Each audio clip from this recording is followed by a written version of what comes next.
श्री भगवान के अवतार लीला से मिलती जुलती नित्य लीला है। मैं आपको कई दिन समझा चुका हूँ कि अवतार लीला पृथक चीज है, नित्य लीला पृथक चीज है। नित्य लीला सर्वकाल में होती है, सबयुग में होती है, सदा होती है। अवतार लीला अवतार काल में ही होती है। लेकिन जब प्रभु किशोर वय की लीला करते हैं तो वह नित्य लीला से बहुत मिलती जुलती है। वो इतनी मिलती जुलती है कि फिर वहां पर रसिकाचार्यों ने दोनों का पार्थक्य भेद समाप्त कर दिया और ये कह दिया कि जो नित्य लीला है वही ठाकुर जी की अवतार लीला में किशोर लीला हो जाती है। अर्थात भगवान श्याम सुंदर श्री वृंदावन धाम से मथुरा जाएं, इसके पहले की जो लीला है जिसको अष्टयाम लीला बोलते हैं, वह नित्य लीला से ही एकदम तादात्म्य रूप रखती है। इसलिए किशोर लीला को ठाकुर जी के प्रणय मान और माधुर्य लीला को नित्य लीला के ही जैसा वर्णन किया गया। आज प्रसंग आएगा विरह का, लेकिन विरह के प्रसंग के पूर्व एक बार पुनः मिलन की झांकी देख ली जाए। कन्हैया किस तरह से निज गोपियों से श्री राधा रानी से मिलते हैं। यद्यपि बड़ा सरस प्रसंग है, लेकिन कोई चीजें इसकी कठिन, उसको मैं थोड़ा सा आपको संकेत पुनः कर दूं। कुछ गौड़ीय संप्रदाय के ग्रंथों में, कुछ वाणी ग्रंथों में, कुछ हरिव्यासी परंपरा के ग्रंथों में, कुछ रसिकाचार्यों के पद्धति में श्री राधा भगवान श्री कृष्ण की स्वकीया। स्वकीया का तात्पर्य होता है कि श्री ठाकुर जी से राधा का विवाह हुआ है और वे श्री राधा भगवान की निज प्रियतमा। यद्यपि परकीया भाव वाले ग्रंथों में भी विवाह स्वीकार किया गया है, लेकिन वो गुप्त रीति का विवाह है, वो समाज में खुलकर नहीं हुआ है। बारात नहीं गई है, भावर मंडप में नहीं फिरी है, इसलिए उसको गुप्त रीति का विवाह करते हैं। जैसे गर्ग संहिता में लिखा है श्री राधा, आप ध्यान कथा की ओर रखें। गर्ग संहिता में लिखा हुआ है श्री राधा जी कन्हैया को गोदी में उठा के लेके चली जाती है। कन्हैया नन्हे से है, राधा जी बड़ी, और एक आंधी आ जाती है, पानी आ जाती है।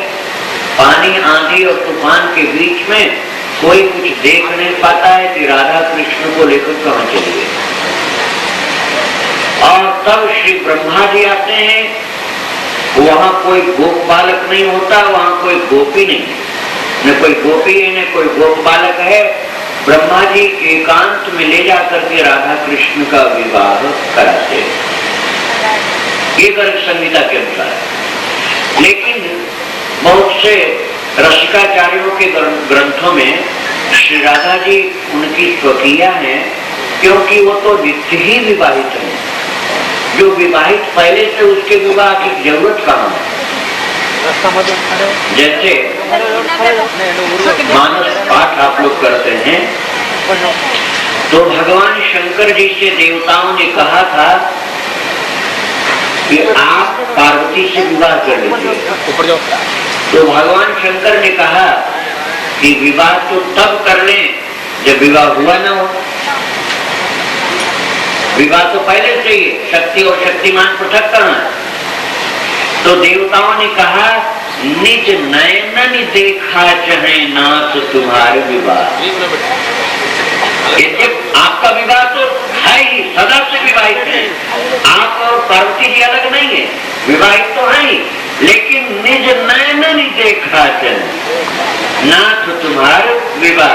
हम अपनी आंखों से देखना चाहते हैं, इसलिए आप विवाहित हैं। जैसे कोई छोटा बच्चा अपने घर में अपने माता पिता की फोटो देखते देखते शादी का एल्बम निकाल लिया और उसमें अब माता पिता की शादी की बहुत सी फोटो। अब वो छोटा बच्चा हट करे कि तुम दोनों ने इतनी फोटो खिंचवाई और मेरी एक भी नहीं। अब वो कहते हैं कि बेटा तू उस समय था नहीं। हम क्यों नहीं थे? तुम दोनों थे तो हम भी थे, हमारी फोटो क्यों नहीं खिंचवाए? वो कहते हैं ये विवाह के समय की फोटो। तो कैसा हुआ था विवाह? हमको दिखाया नहीं। अरे तू पैदा ही नहीं हुआ था। अच्छा चलो मैं नहीं था, लेकिन आपने तो देखा, आप तो विवाह किए थे। तो जैसे आपने विवाह उस समय किया था, आप तो विवाह हो चुका है, लेकिन वो करके हमको दिखा दो, वो फिर से हमको करके दिखा दो। ऐसे ही देवता लोग कहते हैं निज नयन नहीं देखा कहें ना तो तुम्हारे विवाह। विवाह तो आपको हो चुका, लेकिन हम अपने आंखों से देखना चाहते हैं। ऐसे ही श्री राधा कृष्ण तो नित्य ही विवाहित हैं, वो तो युगल हैं ही, वो युगल हैं ही। प्रिया जी और प्रियतम कोई अलग नहीं, श्यामा श्याम तो सदा ही सत्य और शक्तिमान है, विवाह की आवश्यकता नहीं थी। किंतु फिर भी ब्रह्मा जी कुछ भक्तों का भाव रखने के लिए विवाह का कार्य संपन्न कराया।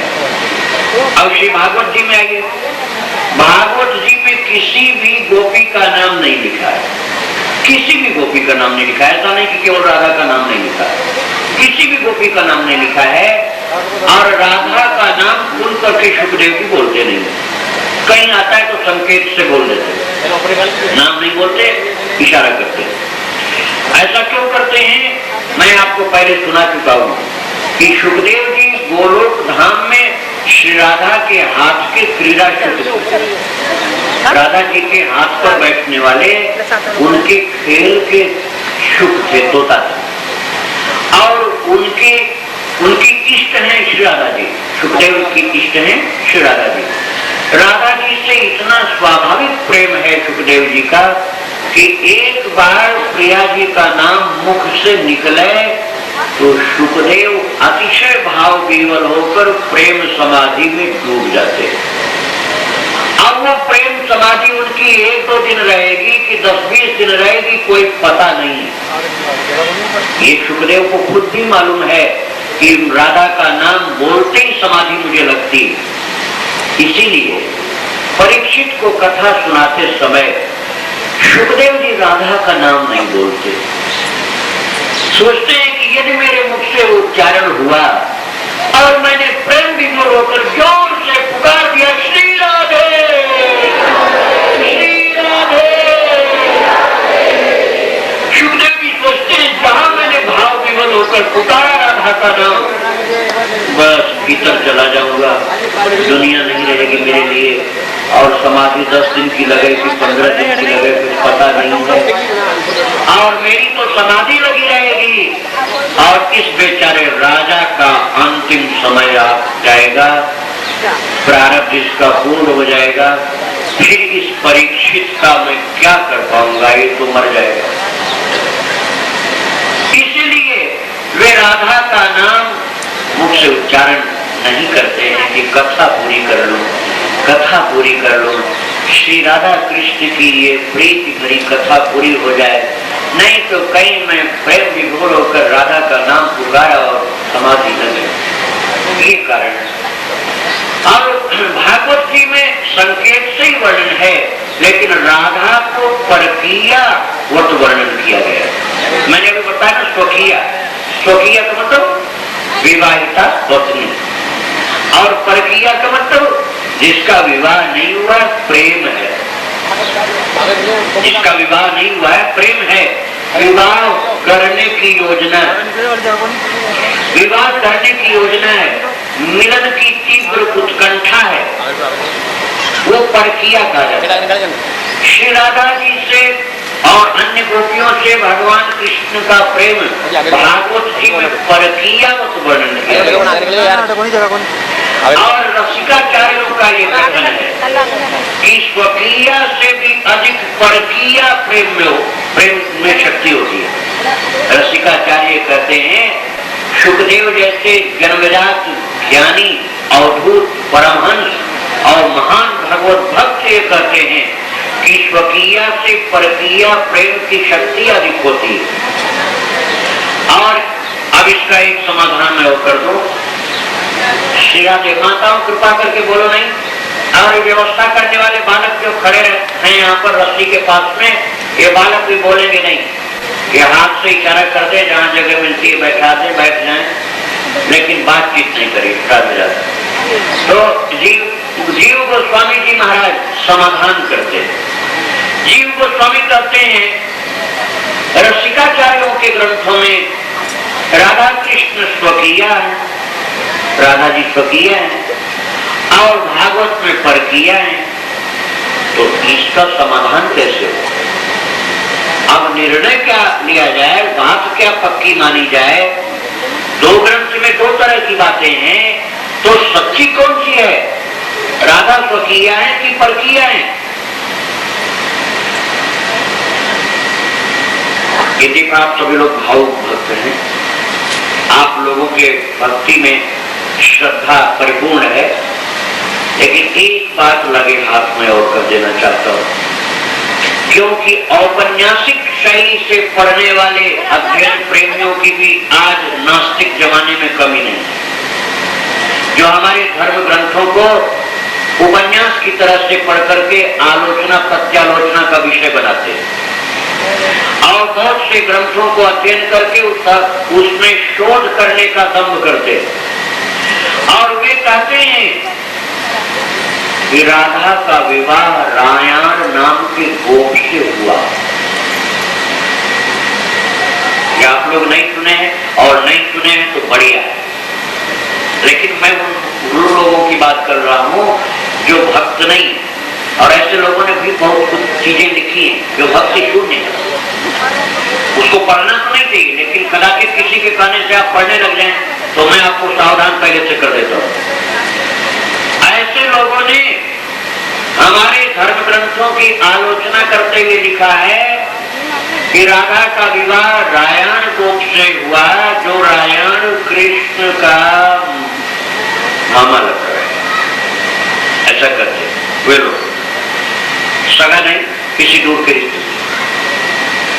अब आपके मन में ये कहीं दोष न उत्पन्न हो जाए, इसलिए मैं आपको सावधान कर रहा हूं और उसका रहस्य बता रहा हूं। मैंने आपको सुनाया था ब्रह्मा के मोह की लीला। उसमें आपको ये बतलाया गया था कि ब्रह्मा जी ब्रज के सब बालकों को लेकर चले गए थे, ब्रज के सब बालकों को लेकर चले गए। रायण गोप के साथ विवाह होने की चर्चा चली थी, चर्चा चली थी, किंतु उसके बाद की घटना क्या है कि ब्रह्मा जी सब बालकों को ले गए साल भर के लिए, और जिस समय ले गए उसके बाद ये निर्णय हुआ पंडितों के द्वारा कि सब कन्याओं का विवाह अब हो जाना है, और बालक वही कृष्ण ही बालक बने हैं सब, क्योंकि बालक तो सब ब्रह्मा जी के साथ गए, बालकों का रूप कृष्ण ने बनाया।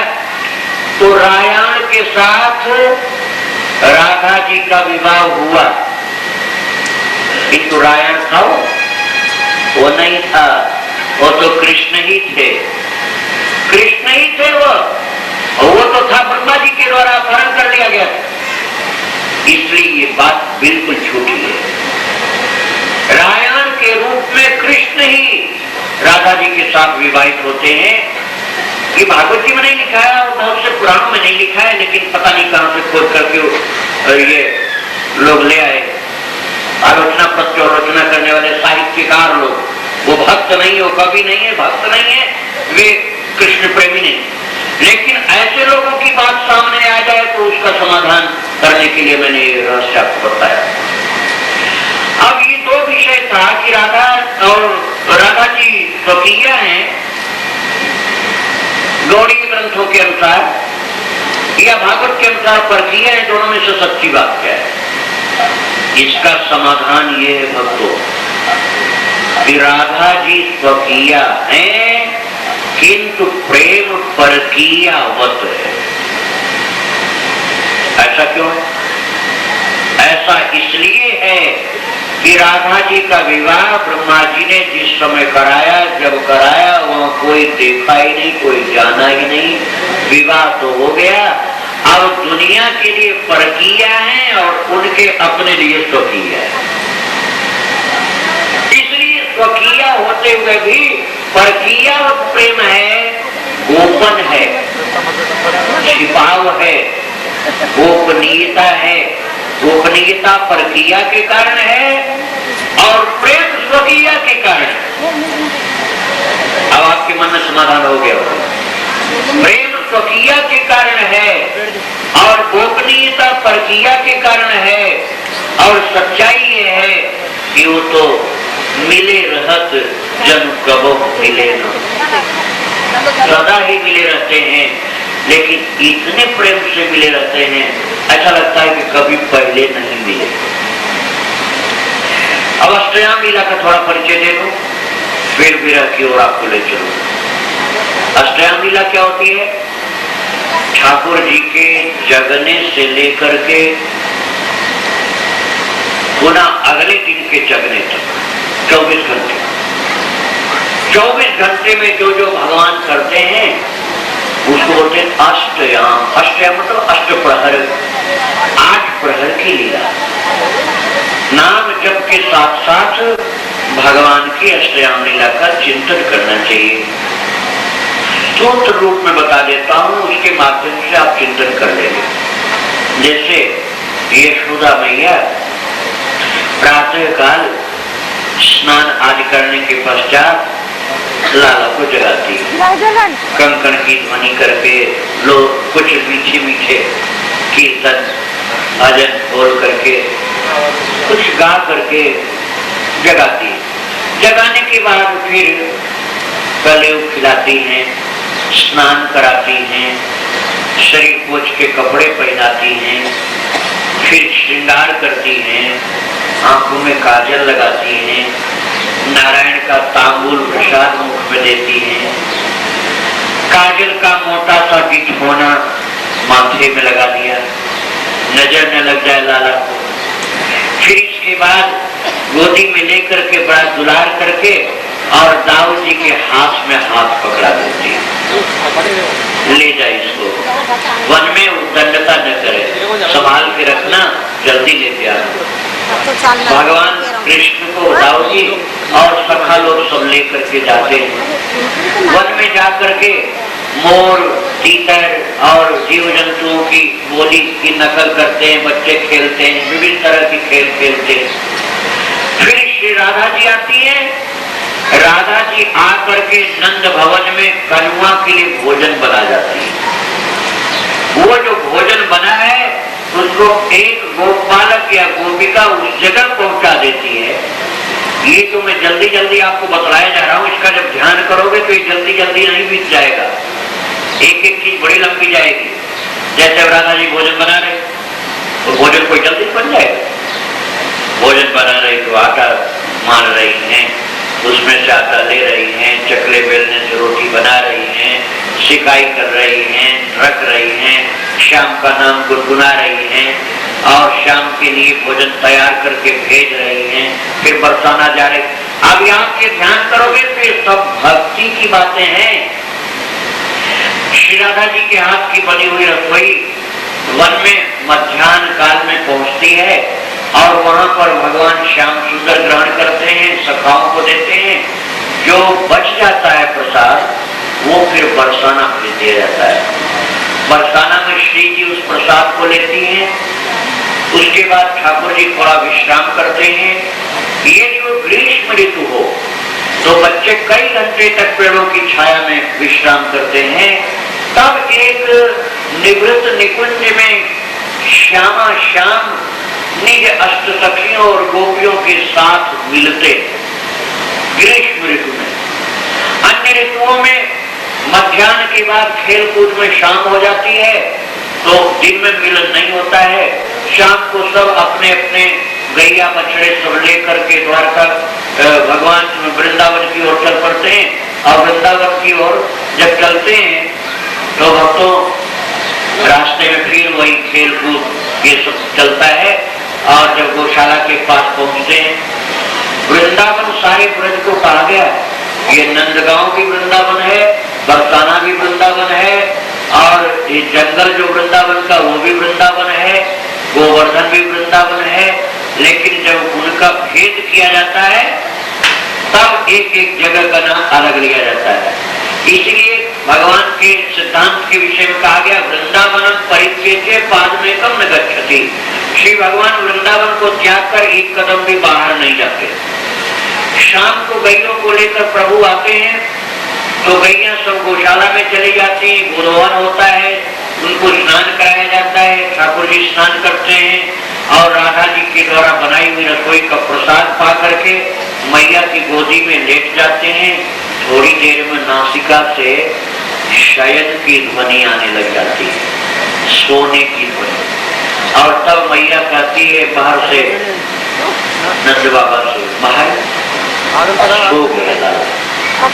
अब ये सो गया तो हम लोग भी सो जाए, बातचीत करेंगे तो जग जाएगा। दिन भर गैयों के पीछे दौड़ा है। तो कृष्ण बलराम सो गए और नंद यशोदा भी सो गई। यशोदा के सो जाने के पश्चात फिर भगवान धीरे से उठते। अब परकिया लीला से शुरू होते हैं।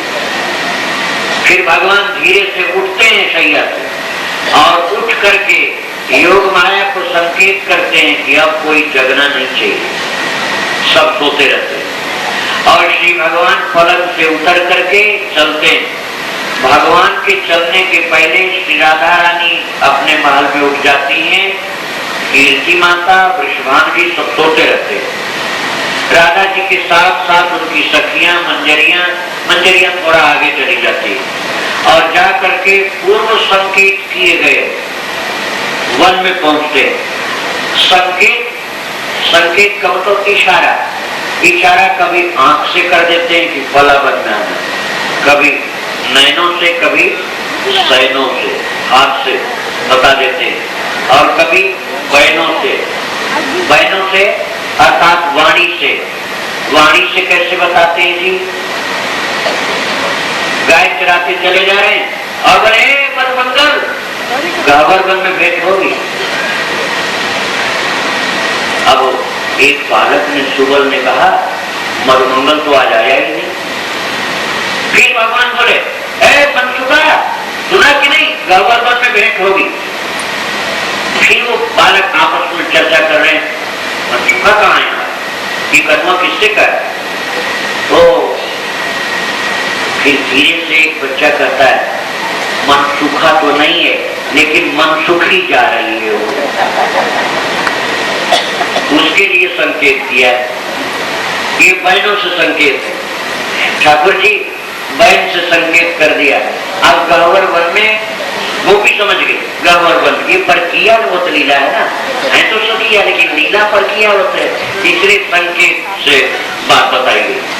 और वहां मंजरियां पहुंच करके परिष्कार करती भूमिका और कोमल कृष्ण पुष्प आज बिछा करके अपनी ओढ़नी बिछा देती हैं। और उसके बाद श्री राधा जी पहुंचती हैं कुंज के भीतर निकुंज में, और वहां पर भगवान श्याम सुंदर पहुंचते हैं तो श्री राधा कृष्ण बैठ जाते हैं और गोपियां दोनों का श्रृंगार करती हैं। राधा कृष्ण दोनों का श्रृंगार करती है। तब भगवान श्री राधा और कृष्ण दोनों को प्रसन्न करने के लिए ललिता सखी कुछ भजन गाती है, और भजन के उपरांत फिर पाद सेवा, पाद संवाहन करने के पश्चात, चरण सेवा करने के पश्चात फिर ललिता विशाखा ये दोनों उस निकुंज से बाहर निकल जाती हैं और श्यामा श्याम शयन करते हैं। श्यामा श्याम शयन करते हैं। फिर जब चतुर्थ प्रहर प्रारंभ होता है तो गोलोक के खगशावक छोटे छोटे पक्षी के बच्चे बहुत मीठी कूद में कूदने लग जाते हैं। उनकी ध्वनि सुन करके श्यामा श्याम अलसाए हुए उठ करके निज अंकमाल एक दूसरे को प्रदान करके और पुनः वहां से धीरे से उठकर बाहर आते हैं। फिर सखियां किशोरी जी को लेकर चल देती, किशोरी जी पहले चली जाती हैं, उसके बाद भगवान श्याम सुंदर जाते हैं। देखो भाई, मैंने आपको एक दिन दिव्य धाम की बात बताई थी। धाम की दिव्यता क्या होती है आपको सुनाया जा चुका है। जो प्रकृति की सीमा से परे गुण है वही दिव्य है। मैंने ये भी बताया था कि भगवान के आभरण, वस्त्र, आभूषण, आयुध ये भी दिव्य होते हैं।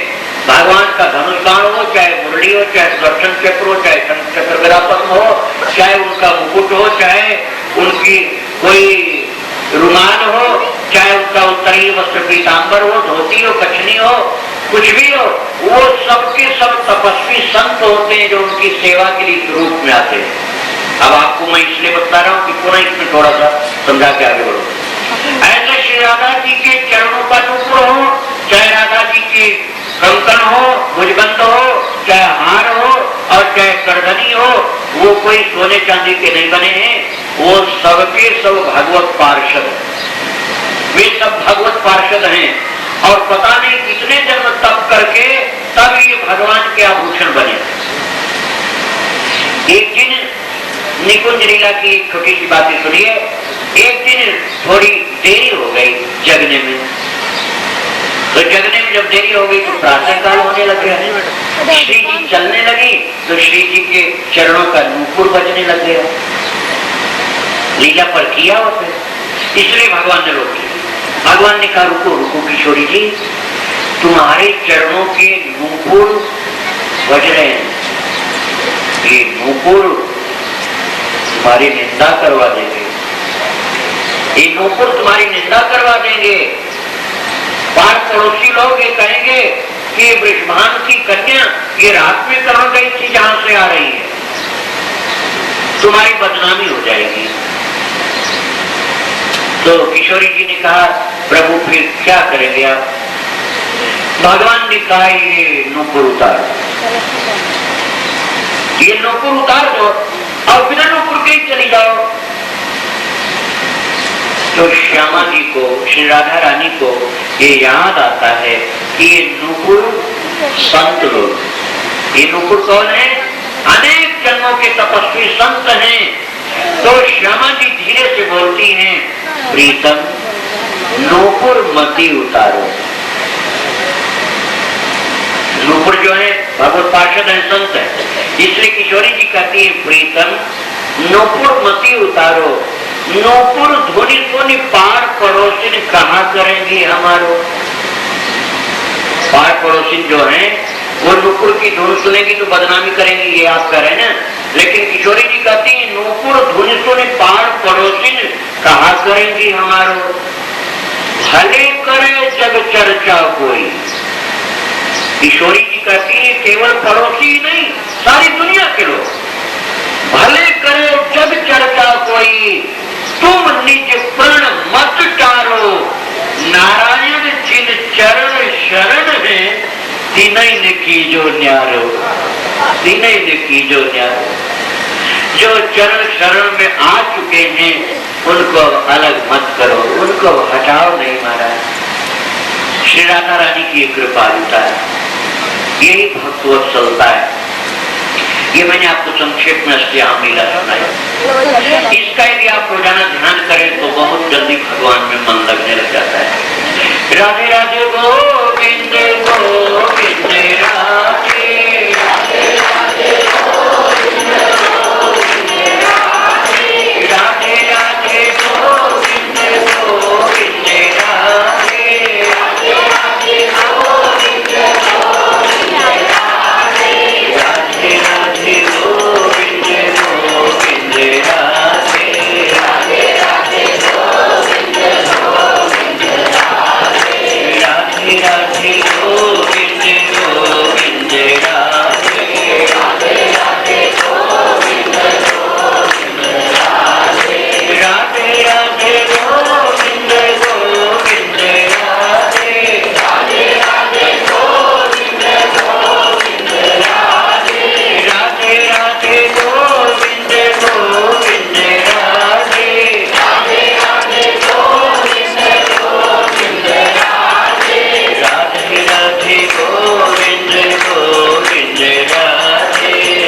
नंद बाबा गए थे, वहां पर उनको एक अजगर ने पकड़ा है। भगवान ने उसको छूकर उसका उद्धार कर दिया। उसने कहा, संतों को कुरूप देखकर मैं हंसा था कि कितने बदसूरत हैं। उन्हीं संतों के श्राप से मैं अजगर हो गया था और आज प्रभु की कृपा से मेरा उद्धार हुआ। किसी को कुरूप देखकर हंसना नहीं चाहिए, नहीं तो इसी प्रकार से दंड मिलता है। इस कथा में समझाया गया। शंखचूड़ नाम का दैत्य गोपियों का बर्बरतापूर्ण ढंग से अपहरण कर रहा था। श्री भगवान ने उसका उद्धार किया। केशी और अरिष्टासुर नाम के कंस के भेजे हुए दैत्य वृषभ और अश्व का रूप धारण करके आए। भगवान ने उनका उद्धार किया। व्योमासुर नाम का एक असुर भगवान की सखाओं में मिल गया और वो आंख मिचौनी की खेल में बच्चों को पकड़ पकड़ करके ले जाकर एक गुफा में डाल देता था। भगवान ने उसको पकड़ा और उसको समाप्त किया और सब बालकों को गुफा से मुक्त किया, उनका संकट दूर किया। इसके बाद सुखदेव जी कथा सुनाते हैं। कंस चिंतित हुआ दरबार में बैठा है और सोच रहा है कि मैंने इतने इतने दैत्य असुर तमाम दूत और बलवान लोगों को भेजा, लेकिन ये कृष्ण बलराम ये दोनों बालक नहीं मारे जा सके। अब मैं क्या करूं, कौन सा उपाय करूं? जैसे उसको उपाय ही बताने के लिए देवर्षि नारद जी महाराज पधारे। श्रीमन नारायण नारायण नारायण। चिंता क्यों है, क्या बात है? उसने सारी बात श्री राधे राधे उसने सारी बात अपनी बता दी। गुरुदेव क्या बताऊं, इतने इतने लोगों को भेजा, कृष्ण बलराम ये दोनों बालक मारे ही नहीं जा सके, क्या करूं, यही चिंता है मन में। नारद जी ने कहा, तुमने कभी मुझसे नहीं पूछा, नहीं तो मैं ऐसा बढ़िया तरीका बताता कि कब के खत्म हो गए होते दोनों। बोला महाराज आपसे बता दीजिए। अब पहले तो पूछने की याद नहीं रही, बात बता दीजिए। नारद जी ने कहा, अपने हाथ जगन्नाथ, दूसरे के हाथ पर भरोसा नहीं करना चाहिए, सब काम अपने हाथ करना चाहिए। अब किसी को मत भेज युद्ध करने के लिए, मारने के लिए, आप तो यही बुला ले उनको, अब यही उनको बुला ले दोनों को और अपने हाथ से तलवार लेकर के उन दोनों को मौत के घाट उतार। बड़ा प्रसन्न हुआ कि ये उपाय बढ़िया है, लेकिन महाराज बुलाओ कैसे? नारद ने कहा, कंस तू पूर्व जन्म का कालनेमी असुर है, तेरे साथी भी जन्म लिए हैं जगह जगह, लेकिन तेरे दुश्मन देवता लोग बहुत ज्यादा संख्या में जन्म लिए हैं। यहाँ तक कि तेरे दरबार में रहने वाले भी बहुत से तेरे दुश्मन हैं, इसलिए किसी पर भरोसा मत कर, बड़ी सावधानी के साथ अपना कार्य कर। अक्रूर जी महाराज विश्वसनीय लगते हैं, उन्हीं को भेज करके कृष्ण बलराम को बुला। नारद जी समझा करके चले गए, अक्रूर को बुलाया और अक्रूर को हाथ जोड़ के प्रणाम किया। बस अक्रूर जी सूख गए। ऐसा दुष्ट आदमी प्रणाम करे तो खतरा जरूर है साहब, भला आदमी प्रणाम करे तो अच्छी बात है, लेकिन महादुष्ट आदमी कभी प्रणाम करे तो समझ लो कि कोई संकट आने वाला है।